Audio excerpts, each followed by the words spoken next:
Hey everybody, back at you with another exciting video. I've been working a lot, hadn't had a full weekend off since the end of September, and this is the end of November, so I'm tired. But anyway, I managed to upload a video between then and now. Some of you may have seen it. It was my last video, Hang and Bake, the magic of campfire baking. And what that was is I was showing my mentor's original setup for baking. Okay, now the reason it was magic is because with baking you surround what you're cooking with hot air completely, and or you have fire or charcoal on the top and the bottom. And that was a method for doing it with no fire on the top. Okay, it's kind of tricky, you know. You gotta have the right kind of fire, and you gotta pay attention, you know, and the right kind of setup and everything. So, but I wanted to show that, and as I showed that, I got several comments on Dutch ovens. Okay, Dutch ovens are great. You put charcoal on the bottom, charcoal on the top. It's a big heavy cast iron thing. They're great for baking, great for pretty much any kind of cooking, because you can put more charcoal on the top, less on the bottom, less on the top, more on the bottom, to regulate what you're cooking. Or if you're baking what you're trying to brown. So anyway, I used to be a scout leader, and so I've used a Dutch oven a lot, and I like it. Anyway, I got this one comment from this one guy that was talking about how I think he didn't like my setup, but I was trying to show respect to my mentor, and I thought it was neat that I happened to have the original setup for it. But he was saying that he brought a Dutch oven, okay, and he said that I said, well, a Dutch oven's too heavy to backpack in, and he said, well, he backpacks it in, okay. Well, end of argument. Didn't argue with him no more, because if he can backpack in a Dutch oven, I ain't messing with him. So let's ease down here and take a look at a Dutch oven, for those of you that don't have one or haven't seen one. But it's a big old behemoth cast iron hunk of metal, okay? It's got legs cast into the bottom. That's so that you can set it over your charcoals, and you can put the charcoals on top of the lid.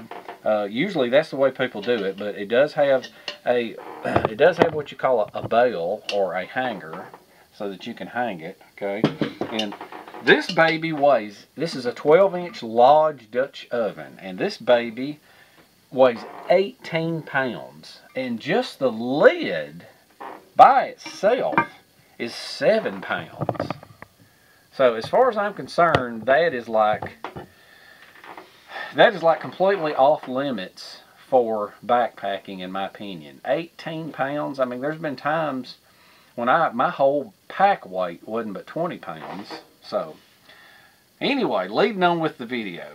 There were some things that I had mentioned in the past. I've shown some cook sets, and there were some cook sets that I thought I didn't know if I wanted to show them or not, for in case I maybe wanted to patent them or sell them or whatever. But at this point, I don't care. I'm going to show you my lightweight Dutch oven substitute. Okay. Now, what this little jewel is. Let's ease you down here so you can take a peek. Okay. Now what this little jewel is, let's take out the measuring cup. Let's take out the stirring pan. And what this is this is my backpacker version of a lightweight Dutch oven. Okay. And with all the parts and pieces necessary, this thing weighs about 2.5 pounds with everything. And without this stuff here, it weighs maybe just a touch over 2 pounds. Okay. Now I'm going to show you how this thing is set up real quick, and then we're going to go out in the yard and we're going to do some baking. Okay. What this is one of those pans from the Boy Scout mess kit. Okay. And then I always carry a stainless steel pan for mixing. Okay. Now, when somebody had mentioned that I needed a whisk, well, this is This is kind of a cool homemade whisk that I made that I always use. Very, very lightweight. Doesn't have a handle. It's more like double-ended. And that's what I carry. It weighs just very, very, very little. And I use that for mixing up my stuff. That's part of the kit. Okay. There's a ring in here, a stainless steel ring. Okay. What this is the bottom. And it is a stainless steel bowl. And it has 4 little lugs welded on it. Okay, 4 little lugs. Now, sounds like a nursery rhyme.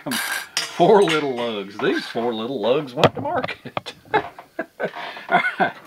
And now then there's 4 little legs, and what they are is they are, you guessed it, welding rods. I have an affinity for welding rods. And what they do is they slide up inside the lugs. Okay. So I'm going to turn this over. I'm going to slide all these in. Generally what these do is these will stab into the ground. Like I said, I'm going to take this out in the yard and I'm going to bake something for you. Some of the baking processes you have to really pay attention to, but with this one it's kind of neat because you don't have to pay attention. You just, if you start the fire right, you're good to go. Okay, now as you can see right here, what it is you're going to have the fire under here.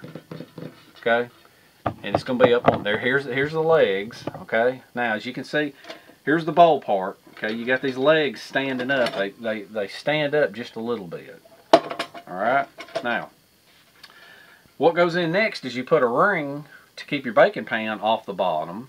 You set it in there. And then the pan. Now, for the pan, I have a set of special made tongs for picking these up. And you can use them for other things. They're very, very neat. They're almost kind of similar to those bottle lifting tongs. But the way they work is you slide them over and they hold up the pan. Okay. And you could actually use these to hang a pan over a fire. What they do is they have the radius on the end, and the radius matches this. Again, it goes up under this lip. Okay. And the way you do that is, you know, you reach in here and then you just, well, it ain't where air goes. Alright, so kind of tight, you have to bumble with it a little bit. But anyway, that's where that pan goes. Okay. Now, the top is another stainless steel bowl. And what it has is it has a piece of stainless steel banding welded to the top. And then it's got a lug for lifting. Okay. And see, part of the reason for leaving these right here kind of high is so that you have a place to set that. And I even have a little lifting device. Because that way you can have the charcoals on the top, and then you can still be able to reach this thing and pull it off. See, ain't that neat? Alright, so we are fixing to go outside, and I'm going to set this up. I'm going to show you how I do the fire, because with this little jewel here, the way it works, I've kind of figured out what fire works to where you can just get the fire going and get everything preheated, and then when you mix up your mix, you dump it in, and then you just walk off for 30 minutes. And I found out it doesn't really matter what kind of mix you put in there. 30 minutes is 30 minutes and you're good to go. Okay? So, alright, let's ease on outside and find some wood and do some baking. Alright, I pretty much have everything out here and I have everything ready. Okay? One thing real quick, these tong looking things, it turns out that these were for a different setup. So I've lost the other ones, so I'm going to wind up having to use a multi-tool to put that in and out, which leads me to my next discussion. A long time ago, somebody had asked me one time about making bushcraft bags, and so what I'm going to do is I think I'm going to make I haven't had a bag for this yet, so I'm going to make a bag for this, and I'm going to make a video out of it next to show how to sew the different kind of bags that I use. But basically, that's the way it packs away. Okay, it packs away like that, and then the legs and everything else pack away in a smaller pack. And I'll show how to make both bags. But anyway, what I'm going to do with this, I'm going to put that over there. I'm going to go ahead and set this thing up. And once again, here's another look at it. It's got 4 little lugs with holes in it welded in. And then the legs have got a little nubby thing on them to stop them from the bowl falling down on the ground. Okay, so what I'm going to do is I'm going to slide all these in. And then we'll work on the fire prep, how to get the fire going. We'll put all these in. Let's see. All right, now what you do with this is you take this and you turn it over, and you just set it there, okay? And you kind of push down just a little bit. I think that'll work. Okay, now take the ring, put the ring in. Like I said, normally the pair that these are bent out on the end. Normally these will hold, but this is not the right one for this setup because they won't come out. I've got two of these homemade Dutch ovens made, and the other one, evidently these tongs wound up mixed in with here. So hopefully what I'm gonna be able to do is I'm gonna be able to reach in here and yeah, I should be able to take this in and out like this. Okay. Yeah, I should be able to. All right, and we'll put the lid on. Okay. Make sure that the old handle works. Take the lid on and off. No big deal. Alrighty. Now, I use a different, well, I use the same wood. I use the same wood for the top and the bottom, but the way I process it is different. And so what you want to do is whenever you're actually out backpacking and not in your backyard like I am, you're going to look for a long, dry piece of wood that you can process for this, okay? And I'm going to show you how I'm going to do that, because what I'm going to do is I'm going to process it, and then I'll show you how to get the fire going, and as the fire preheats, then we'll mix up our mix here. And I got the mix right here in the thing. I haven't decided which one. I like this Jiffy company, and they have come out with a blueberry muffin mix and a raspberry muffin mix. I've already tried the raspberry, so I may just go with the blueberry. Okay, good stuff. Gonna make one big giant muffin. All right, I'll show you how I process the wood now. Okay, I got it up here where I can saw it. One of the advantages of a silky saw is that it has another lock mechanism where you can have your hand up like this. So what you want to do is you want to saw some pieces, probably about full hand width, your hand spread out. Okay, saw a bunch of pieces like that.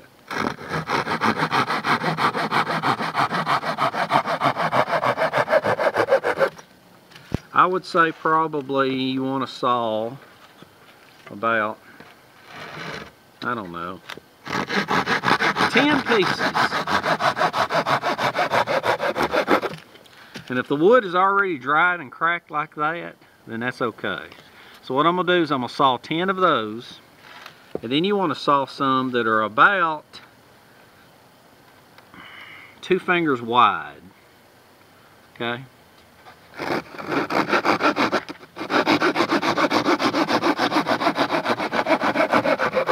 And you probably want about 10 of them. Okay? Now that I have a bunch of wood processed up, a bunch of small pieces, now what you want to do is you want to baton it up. Okay? I'm gonna be using, this thing's kind of neat. My friend Bob gave me a Itor hammerhead. I think it's pronounced Itor. I'm not real sure. But what it is it's actually got a hammerhead on the back. Very cool knife. But anyway. Oh, and the sheath. I got to show you this. This is really cool. It's got a Velcro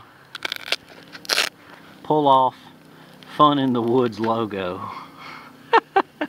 Ain't that neat? Enough goofing off. So what you want to do now is once you have these small pieces done, you want to baton them in half. Okay? That's all you want to do is in half. Okay? So what I'll do with these, I'm going to take all these, baton them in half. Okay? And then I'm going to start piling them up here. That's what's good about these things being split like this. Because as a matter of fact, you might even could take them and baton them that way. See, they'll be even faster because they're all good and dried out. This is also what's classified as one stick fire. Okay. All right, now I'm gonna finish them up in a minute. Now the longer ones, what you want to do is you want to baton them into 4s. Okay. Possibly a few of them thinner, like that one, how that one got thinner. Just go ahead and get you a few. You're going to need a couple for getting the fire started. Alright, I'm going to split it, but I'm going to split most of those into 4s. Okay, and I'm going to stack all these up right here. And then you've got one really long one, which I'm going to use for actually starting the fire. And I'm just going to split it in half. Okay, now I'm going to baton the rest of these. Let's see right here, let's try something just for the heck of it. Sometimes you can put a knife in the middle and just pop it apart. You can do things like that without batoning. But of course, these need to be into 4s, so I'll do them that way. Ain't batoning fun? Alright, enough fooling around. I'm going to get this done.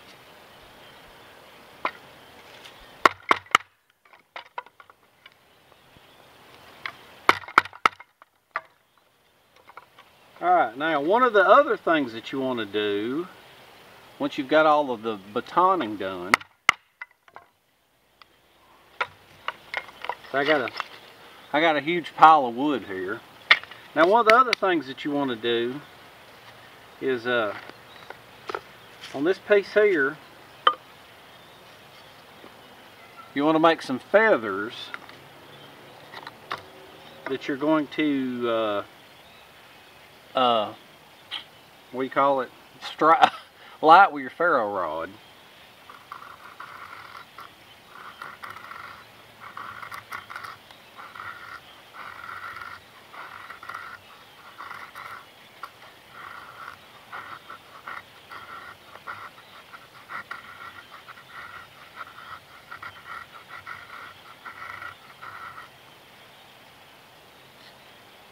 I'm gonna light them and then set the fire, set the other stuff on fire.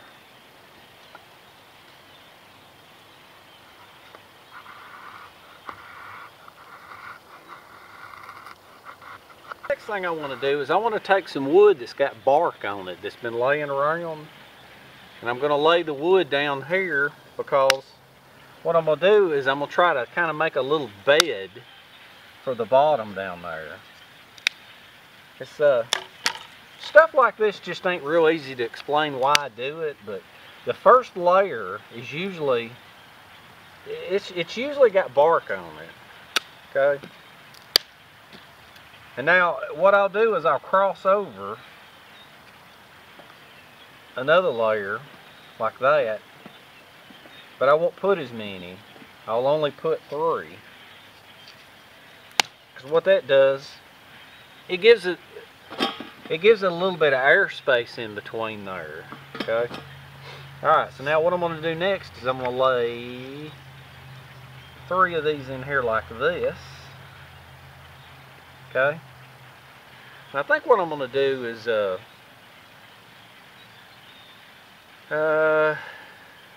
don't know what I'm going to do. Yeah, I'm going to know what I'm going to do. I'm going to put a couple right here on top. Okay. Now what I'm going to do, I'm going to, where's my feather stick? Oh, here it is. Now I'm going to attempt to light my ferro stick, my feather stick with a ferro rod. Let's see if,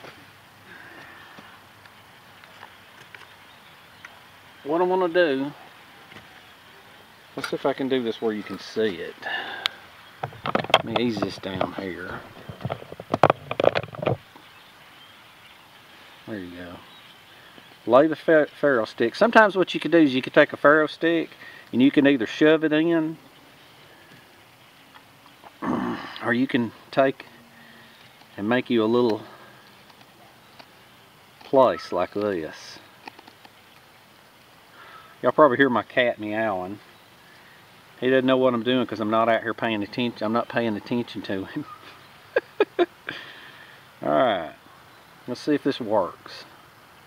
This is also what they call a one-stick fire.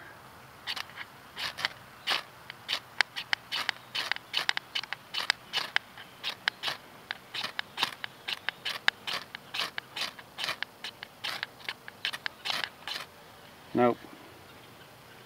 Add a little more shavings to it. This is kind of hard to do holding it like this, but I like to see if I can in case the ground is wet. Well, I'll prop it up like this.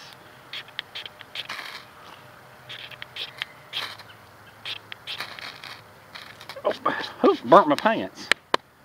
I almost had it going. If I hadn't burnt my pants, I'd have done that.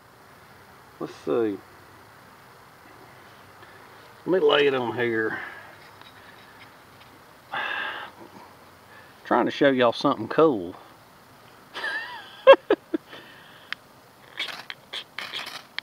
There it goes. Now that's how you do it. That is how you do it. Not on the ground. Okay, let me move the camera back over to here. Alright, so what you want to do now, I'm probably going to lose it.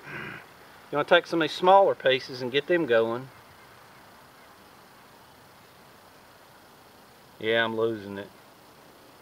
I'll set this up here on top.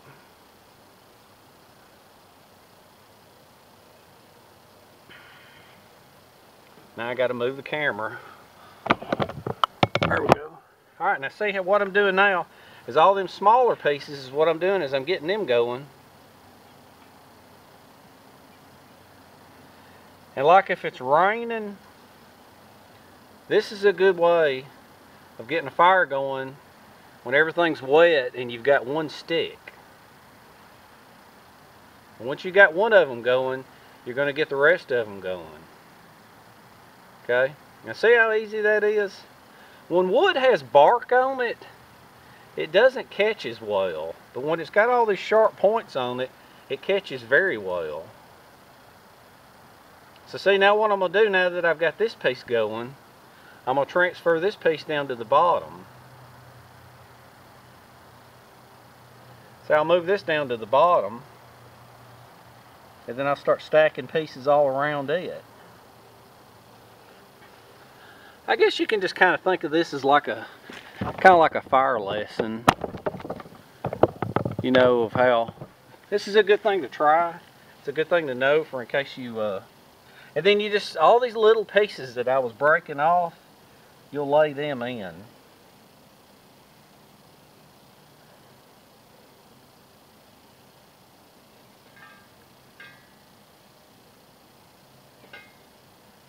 And I'll take this piece, this main piece, and I'll put it down here at the bottom. Woo! Got it right on the flame. Alright, now we got, I'm going to put, see it's starting to go now. And what I'll do up here at the top is what I'm going to do now is I'm going to take some of these smaller pieces that I cut and I'm going to put them right up here in the top so that they can catch on. And then I'll put a couple more on right here like that. Okay, now what you're doing, is you're basically getting everything going. Okay. All right, now I'm gonna leave that alone, and I gotta go get the milk and the egg, and then I'm gonna show you how this is. Mixed up. Okay. Yeah, I think what I'm gonna do is I'm gonna use the blueberry. I'm gonna use the blueberry. All right. So that can get going. And then we'll go from there. You can see how the bottom is burning like crazy, and then the top is already kind of burnt down to charcoals. And the way that is because when you split sticks into 4, they burn up quicker, and when you split them into half, they don't burn up quite as quick. So the top, I made the short ones cut in half. They're almost like a wood nugget of a type. Okay. And every once in a while I'm mixing this up, I'll add a couple here. What I'm going to do is I'm going to add a bunch of wood to the top and the bottom, because that's the beauty of once it's going, you just walk off. Okay, now let's see. I'm going to use the blueberry mix, and the blueberry mix needs 1 egg and 1/4 cup of milk. Okay.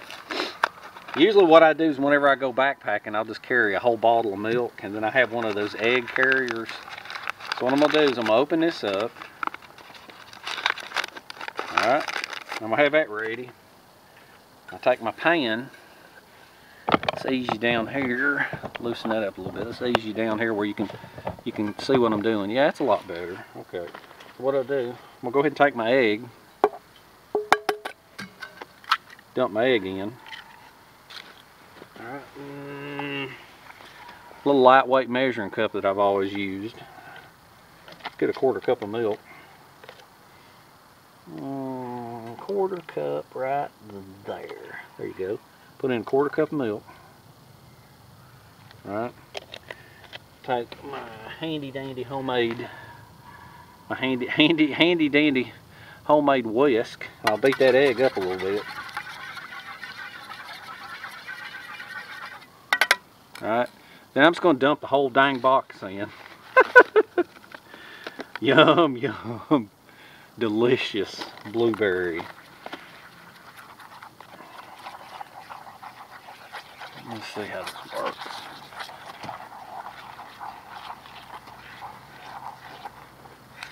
Yeah, somebody in one of them other videos had asked me if I had a whisk, or he said, you need to use a whisk. Well, this is my homemade whisk. It doesn't even have a handle. Very, very, very lightweight. Easy to make. Well, that is if you're a welder. Alright. Alright, that looks like it's mixed up plenty. Now, let's ease on over here. I think I'm gonna move the camera angle where you can kind of see down in on what I'm doing. And what I'm gonna do now is I'm gonna take my lifting hook, and I'm just gonna lift the top of it off. As a matter of fact, I'm gonna put, before I do that, I'm gonna put a few more nuggets on here.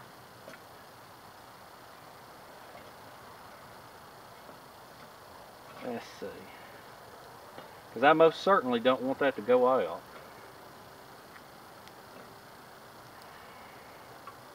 Okay. I'm not worried about the bottom as much. Top's a lot more important. Let's see. Matter of fact, I'm gonna get another small piece and put right over here. And now what I'm gonna do is I'm gonna pick the lid up. And I'm just gonna set the lid right over here. Okay. Can't really see what I'm doing. Okay, that's better. That's adjusted better. Okay, I got the lid. Put the lid over here where you can kind of watch it. Now what I'm going to do, I'm going to pull out this. It's nice and warm. I'm going to take the canola oil up and away from the fire. Alright. And where am I going to set this thing? Well, let's set it right here. I hope it don't cool too much. And then we'll pour the batter in.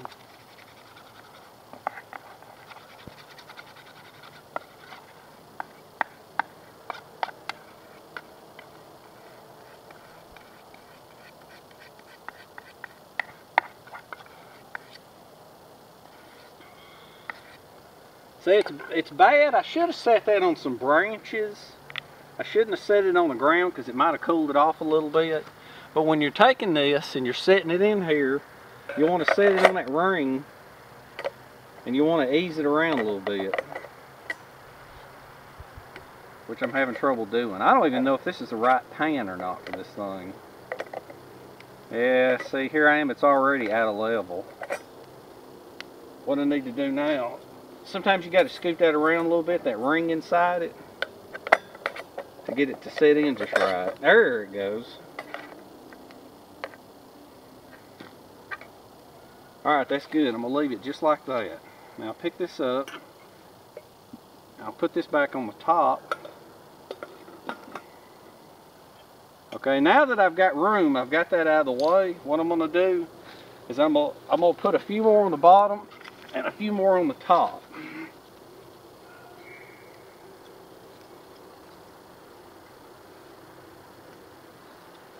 Because you can have the flames down on the bottom, but then what you want to do is you want to get it to where it's down to charcoal. Alright, I'm going to put a few more.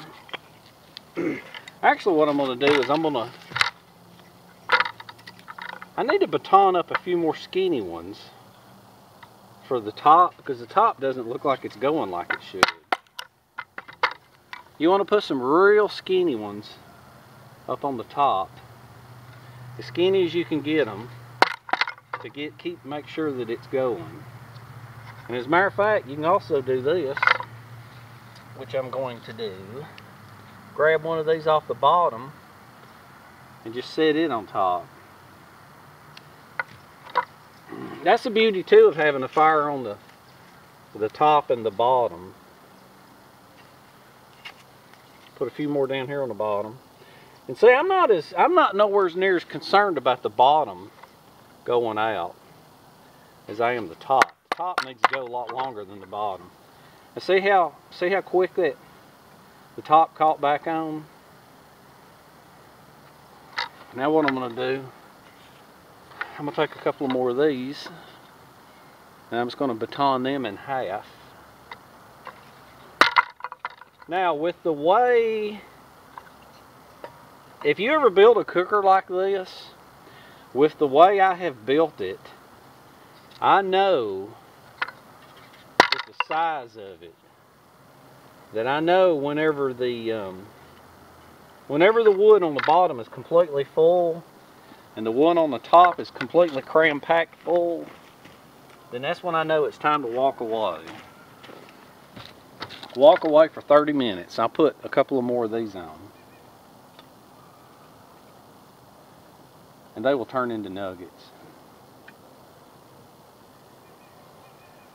And see, that's, like I said, that's the beauty of it. Okay? I got tons of wood on the bottom. I got tons of wood on the top. And by the time that burns down, it'll be done. Okay? I'll give you another view of it, and then I'll catch you in 30 minutes, and it'll be ready. See how it's going? Got a good fire going on top. Got a good fire going on the bottom, and it's just going to turn into coals. And see, as cold as it is, it's like it's 40 degrees here. So I'm hoping 30 minutes will work. And no matter how big that fire gets, it doesn't matter, because what's inside it will not get burnt. It has never gotten burnt. Looks cool, don't it? Alright, I'll cut you on I'm going to check the time. I'll cut you on in 15 minutes and you can see how it looks. Usually in 15 minutes there's nothing left but coals. You can see down on the bottom, we're about 5 minutes in. The bottom is just one big massive glowing pile of coals, which is good. The top up there, I added a couple more, that's why they're flaming up.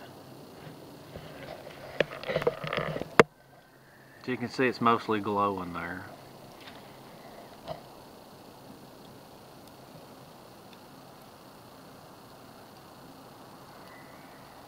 See how that stainless ring on top keeps all the coals in place?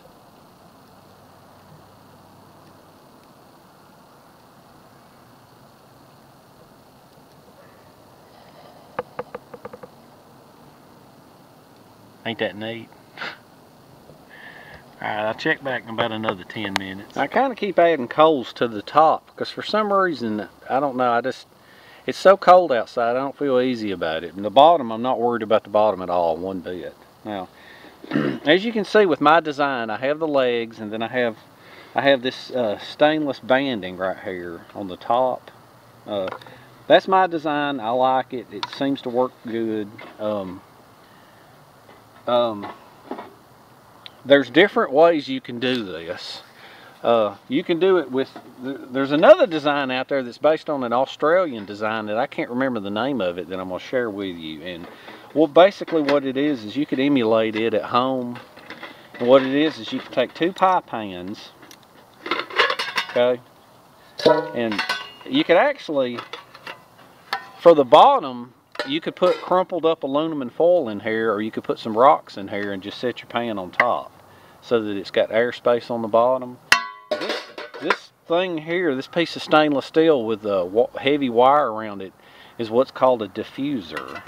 Okay, and I don't know why it's called that. I think it's called a diffuser, but it sets in the bottom, and if you put a pan in there, it'll hold the pan up. Okay, and then what you do with it is you cover it up with another pan. You can either just set it on it, or you can take metal clips. This setup hasn't been used. It's brand new. You put the clips on there. I had another set that I used, and I honestly don't like it as much.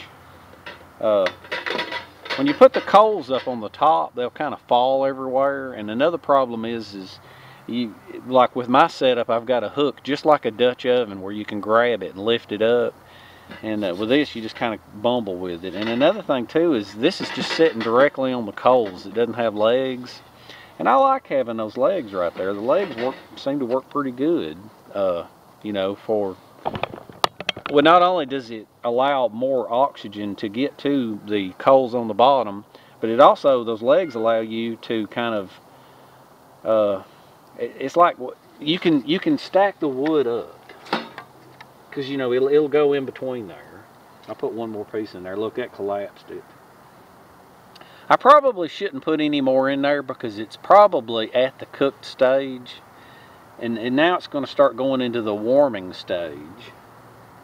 Now, I think I'm going to put one more on the top, just for good measure. Okay. What's bad is by the time this gets done, it's going to be dark. But I may stoke the fire again, so that we'll have firelight so I can show you the muffin. You remember that old stupid song they call me the Muffin Man?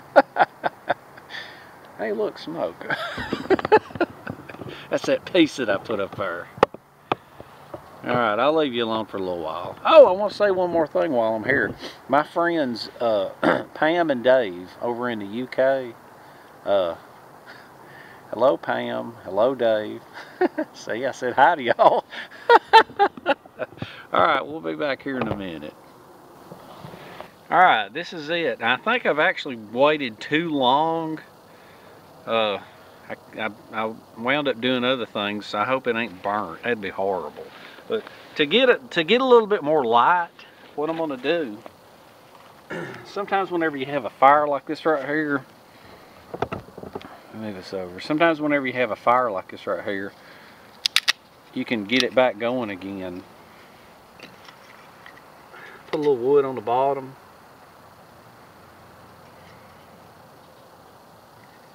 I'll show you what I can do. That way we'll be able to eat by campfire. Take like a pan, put you some wood on top of the coals, and then just start fanning it.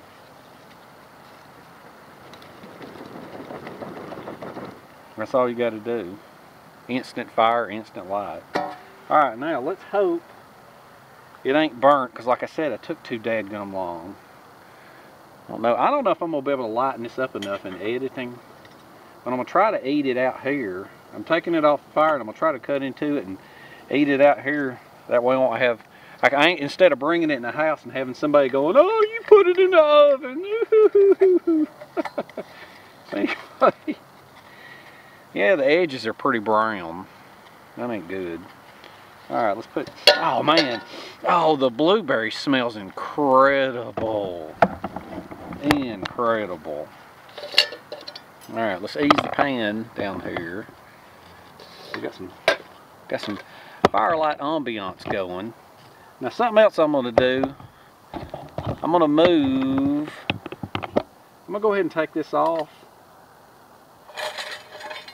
just take that off. It ain't gonna hurt them welding rods, but it may warp this, so I'm gonna go ahead and take this thing off.